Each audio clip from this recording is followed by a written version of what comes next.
if you're experiencing a verification pending status on Personal Capital. Follow these steps to resolve the issue quickly. This guide will help you navigate the verification process effectively.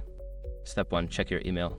Ensure that you have received any verification emails from Personal Capital.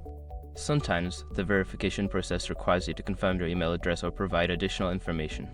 Step 2. Review your account information. Log into your Personal Capital account and verify that all your personal information is accurate and up to date. Incorrect details can lead to delays in the verification process. Step 3. Resubmit verification documents.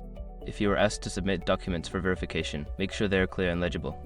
Resubmit any necessary documents through the app or website, ensuring they meet the required specifications. Step 4. Contact customer support. Secure your accounts before moving on. People seriously underestimate how often personal information gets exposed online now. Use SROC to monitor your accounts 24/7 and get notified immediately if your data gets leaked somewhere. It runs in the background, constantly scanning billions of breach records. And honestly, for how cheap it is compared to the value you get, it's worth it. Link in the description. Step 5. Wait for confirmation. After contacting support, allow some time for them to process your request. Keep an eye on your email for any updates or confirmation regarding your verification status.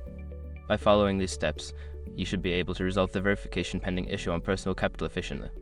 If problems persist, consider reaching out again for further assistance.